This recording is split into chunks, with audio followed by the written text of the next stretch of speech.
Hi అండి. Welcome to my channel life is beautiful ఛానల్కి అందరికీ స్వాగతం అండి. ఇది నిన్నటి లాగ్ అనమాట. అయితే మార్నింగ్ నుంచి ఏం చేశానో అవన్నీ అయితే ఎందుకు చూపించలేదంటే, నేను ఉదయాన్నే కొంచెం ఫాస్ట్గా పనులన్నీ అయితే చాలా త్వరగా చేసుకున్నాను అనమాట. ఎందుకంటే వర్క్లు ఉన్నాయండి. ఇవి 3 బ్లౌజెస్ అనమాట, ఒకరివేని పంపించాలి. ఇది వేరే బొటిక్ వాళ్ళవి వచ్చినాయి అనమాట. ఇవి 3 నేను వాళ్ళకి పంపించాలి. సరేగా దాన్ని వర్క్ వేస్తుంటుంటే ఇది second blouse. First blouse already short వీడియోలో పెట్టానండి. 1.5 డే అయితే పట్టింది. 1 డే ఫుల్ పట్టింది, తర్వాత హాఫ్ డే అనమాట. 1.5 డే అయితే పట్టింది. సరే కదా, ఇంకా తర్వాత నెక్స్ట్ డే ఇది స్టార్ట్ చేశాను. ఈ 2 హెవీ వర్క్లు అనమాట. దీని తర్వాత పెట్టేది కొంచెం సింపుల్ వర్క్. సరే, అది ఎలాగో త్వరగా అయిపోతుంది కదా, కొన్ని హెవీగా ఉండే ఫస్ట్ పెట్టేద్దామని పెట్టాను. అయితే ఇది పెడుతున్నప్పుడు కొత్తదే మొత్తం ఒక కొత్త బాబిన్ థ్రెడ్ది ఓపెన్ చేశాను అనమాట. కోన్ ఒకటి ఓపెన్ చేసి పెట్టాను. పెడితే ఎంత హెవీ వర్క్ కాకపోతే చూడండి, మొత్తం కోన్ అంతా అయిపోయింది. సరే, ఇక్కడ వర్క్ అవుతుంది. నేనేమో మిషన్ కుట్టుకుంటున్నాను అనమాట, స్టిచ్చింగ్ చేసుకుంటున్నాను. డ్రెస్సులు ఏవో ఉంటే కుడుతున్నాను. సరే, మధ్యలో థ్రెడ్ తెగిపోయినా ఆగిపోయినా ఏమైనా వచ్చి మళ్ళీ దారం పెట్టుకోవడం, వెళ్ళి పని చూసుకోవడం చేస్తున్నాను. సరే అని మధ్యలో ఆగిపోయింది. సరే, థ్రెడ్ తెగిందేమో అని లేచి థ్రెడ్ పెడదామని చూసేసరికి మొత్తం థ్రెడ్ అంతా అయిపోయింది అనమాట. బాబిన్ కోన్ అంతా అయితే ఖాళీ అయిపోయింది. సరే, ఇంకా ఇప్పుడు ఏం చేయాలి అని చూస్తే దాని నెంబర్ని బట్టి చాలా థ్రెడ్స్ ఉన్నాయి కదా, వేరేది ఉన్నదేమో అని చూశాను. అసలు అంటే కంప్లీట్ ఒక కోన్ అంతా ఈ ఒక్క బ్లౌజ్కి అయిపోతుందని ఎక్స్పెక్ట్ చేయలేదు. సరే, అందుకని దీనికి రెండో కోన్ కూడా లేదనమాట, కలర్ కూడా లేదు. అది కూడా ఆ థ్రెడ్ కోను ఎంటీ అయిపోయింది. చూడండి, ఇక్కడ ఉన్నది కదా ఒకటి ఎంటీ అయిపోయింది అనమాట. దానికి కొంచెం కూడా దారం లేదు.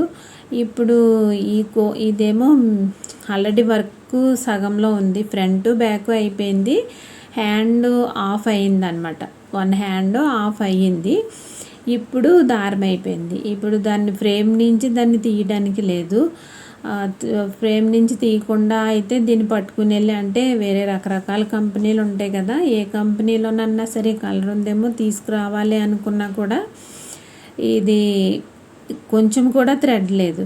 ఇంకా అప్పుడు ఏం చేయాలి? ఇవి నేను RRR నుంచి తీసుకున్నాను కదా, అందుకని వాళ్ళ దగ్గరే సేమ్ నెంబర్ కావాలనుకుంటే మనకు వాళ్ళ దగ్గర అయితేనే దొరుకుతుంది అనమాట. ఎవరైతే RRR మిషన్ తీసుకున్న వాళ్ళు ఉన్నారు కదా, తెలిసిన వాళ్ళు కొంతమంది ఉన్నారులేండి, ఫ్రెండ్స్, దీన్ని అంటే మిషన్ తీసుకున్న వాళ్ళు. సరే కదండి, వాళ్ళిద్దరు 1, 2, 3 అలా ఫోన్ చేశాను. ఒకరిద్దరికి, ముగ్గురికి, అంతమందికి ఫోన్ చేశాను. ఫోన్ చేస్తే వాళ్ళు ఎవరి దగ్గర లేదన్నారు నెంబర్ చెప్తే. ఇదండి ఫస్ట్ రోజు వేసిన బ్లౌజ్ అనమాట. దాని శారీ, ఇది బ్లౌజు. ఆల్రెడీ షార్ట్ వీడియోలో మీరు చూసే ఉంటారు. ఎంత హెవీ వర్క్ ఉందంటే ఇది 1 డే అయితే నాకు కంప్లీట్గా ఫ్రంట్ బ్యాక్ ఒక్క హ్యాండ్ అయిందండి. మిగిలిన ఒక హ్యాండ్ నెక్స్ట్ డే 10 o'clock అలా పెట్టాను అనమాట. పెడితే మధ్యాహ్నం 1:30, 2 ఎంతో అయ్యిందనమాట. ఇది ఒక్క హ్యాండే 1 lakh పైనే స్టిచ్చెస్ వచ్చినాయండి. అంత హెవీ వర్క్ ఉందన్నమాట. కానీ కాస్ట్ అయితే మాత్రం అంత కాస్ట్ అయితే ఇవ్వలేదులేండి. ఇదిగోండి, ఒక హ్యాండ్ 1,67,000 వచ్చింది. 6,722 అనమాట ఒక్క హ్యాండ్ స్టిచ్చెస్. అంటే 2 హ్యాండ్స్ అంటే 2 lakhs చిల్లర. ఇంకా ఫ్రంట్ బ్యాక్ కలిపితే ఇంకా దగ్గరగా ఒక 3 lakhs వరకు అనమాట. అంటే ఎంత హెవీ వర్క్ చూడండి. దీనికి ఎంత కాస్ట్ వేసుకోవచ్చో కొంచెమైనా ఐడియా ఉన్న, ఈ వర్కుల మీద ఐడియా ఉన్న వాళ్ళకైతే ఈజీగా తెలిసిపోతుంది. కానీ మీరు ఎక్స్పెక్ట్ చేసినంత అమౌంట్ అయితే ఇది నాకు ఇవ్వలేదులేండి. ఎందుకంటే ఇది డైరెక్ట్ కస్టమర్ నుంచి వచ్చింది కాదు కదా, డైరెక్ట్ కస్టమర్ నుంచి వాళ్ళ ఆర్డర్ తీసుకుని వాళ్ళు నాకు ఇచ్చింది కాబట్టి ఆటోమేటిక్గా మిషన్ మన దగ్గర ఉన్న మిషన్ మంది కాబట్టి మనం రేటు తగ్గించే తీసుకోవాలన్నమాట. అలా అయితేనే ఈ బొటిక్స్ వాళ్ళు మనకి ఇస్తుంటారు. అంటే వాళ్ళు ఎక్కువ ఆర్డర్స్ ఇస్తుంటారు కాబట్టి ఇంకా తప్పదు. ఒక్కొక్కసారి తక్కువైనా ఎక్కువైనా కూడా అమౌంట్ చూసుకోకుండా ఒక్కసారి తగ్గినా కూడా చేయవలసి వస్తుంది అనమాట. సరే అది అయిపోయింది. ఇంక ఈ థ్రెడ్ కోసం అయితే తిరిగానండి. ఎక్కడ ఎవరికి ఫోన్ చేసినా లేదన్నారు. సరే కదా అని ఇక్కడ మాకు దగ్గరలో RRRది షోరూమ్ ఒకటి ఉంది. సరే కదా అని అక్కడికి వెళ్ళాను. వాళ్ళ దగ్గర ఏమైనా దొరుకుతుందేమో అని చూస్తే వాళ్ళ దగ్గర కూడా లేదు, కోన్ అయిపోయిందండి అన్నారు. సరే అని ఆలోచిస్తే ఒక ఐడియా వచ్చిందన్నమాట. సరే మీరు వాడిన కోన్స్ అన్నీ, వాళ్ళు వాడుకుంటున్న కోన్స్ అన్నీ ఒక అట్టడొక్కులో వేసి ఉంచారు. ఈ నెంబర్తో ఏమన్నా ఉందేమో చూడండి, కొంచెం ఉన్నా సరే పర్వాలేదు. నాకు ఆ థ్రెడ్ కలర్ అన్నది ఎగ్జాక్ట్గా నేను ఆల్రెడీ యూజ్ చేసిన దాని నెంబరు, వాళ్ళ దగ్గర ఉన్న నెంబరు ఒకటే అనుకోండి. అప్పుడు అది ఎగ్జాక్ట్గా కలర్ ఒకటే అవుతుంది కదా. ఆ కలర్ పట్టుకుని నేను ఎక్కడన్నా వేరే ఏ షాప్ కన్నా వెళ్ళి నెతుక్కోవచ్చు కదా అని అడిగాను అనమాట. సరే అని లక్కీగా ఏంటంటే వాళ్ళ దగ్గర దొరికింది. ఈవినింగ్ 6 అయిపోయింది చూడండి. మా పాప స్కూల్ నుంచి వచ్చింది.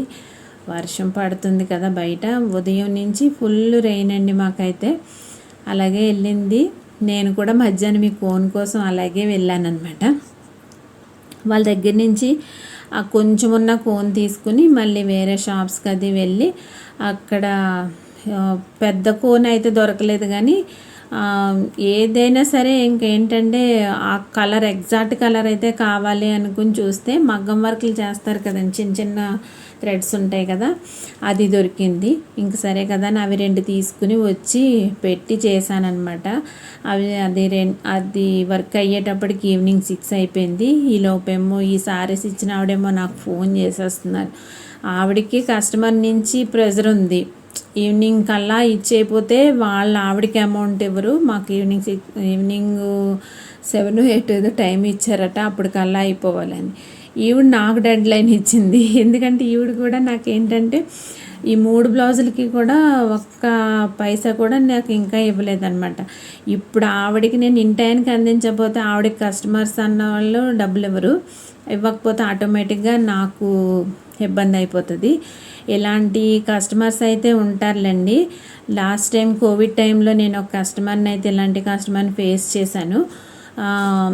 కోవిడ్ టైంలో సెకండ్ వేవ్ అప్పుడండి ఒక కస్టమరు డ్రెస్ ఇచ్చారనమాట. డ్రెస్ ఇస్తే సరే అయిపోద్ది, 10 days ముందు ఎంతో ఇచ్చారు. ఏదో వేరే వాళ్ళ రిలేటివ్స్ ఎవరో అకేషన్ ఏదో ఉంది, దాంట్లో వేసుకోవడానికి కావాలి, లాంగ్ ఫ్రాక్ ఏదో అని చెప్పారు.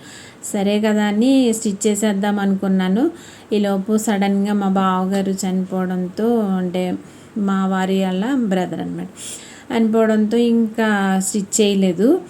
సరే నేను ఇలాగా ఉన్నానండి అని చెప్పి ఫోన్ చేస్తే కూడా ఎలాగండి నాకు ఆ డ్రెస్ కావాలి, లేకపోతే నేను ఫంక్షన్కి వెళ్ళడానికి అవ్వదు, ఫంక్షన్కి కావాలని చెప్పాను కదా అని అడుగుతుంది. నా సిచ్యువేషన్ ఇదండి అని చెప్పినా కూడా ఆవిడ డ్రెస్ గురించి అడిగింది. నాకు అసలు అర్థం కాలేదన్నమాట, ఇలాంటి కస్టమర్స్ కూడా ఉంటారా అని. ఎవరన్నా అయితే దానికి వెంటనే ఇంకో రెండో మాట ఉండదు కదా, కానీ ఆవిడ అలా చేసింది. అసలు అప్పుడు ఏమైందో మా బావగారు అది ఎందుకు చనిపోయారు ఏంటి అని మీకు నెక్స్ట్ ఇంకో వీడియోలో అయితే చెప్తానులేండి. మేము అక్కడ మార్చరీ దగ్గర ఉన్నామన్నమాట. కోవిడ్ టైంలో ఇచ్చేవారు కాదు కదా, అక్కడ ఉన్నాము. మేము పలానా చోట ఉన్నాము అని చెప్పినా కూడా ఆవిడ ఫోన్ చేసి నాకు చాలా అర్జెంట్ అండి, అదండి ఇదండి అనుకుని, దేవుడు, అందుకని నాకు ఇవ్వడానికి అవ్వలేదు కదా, వెంటనే డ్రెస్ ఇవ్వలేదని నాకు 1000 రూపీస్ ఇవ్వడం మానేసిందండి. 3వ బ్లౌజ్ కూడా అయిపోయింది. అయ్యేటప్పటికి చూడండి నాకు 11 అయింది. ఇంకా ఇప్పుడు నాకు షింక్ నిండా గిన్నెలు అన్నీ వెయిట్ చేస్తున్నాయి అనమాట. ఆల్రెడీ నిద్ర వస్తుంది, నాకు కళ్ళు అయితే ఎర్రగా అయిపోయి ఉన్నాయి చూడండి నా ఫేసు. ఇదండి, ఇలా ఉంటాయన్నమాట మా ప్రాబ్లమ్స్, మా కష్టంలోని. వీడియో ఎలా అనిపించిందో కొంచెం కామెంట్ చేయండి. బాయ్ అండి, గుడ్ నైట్.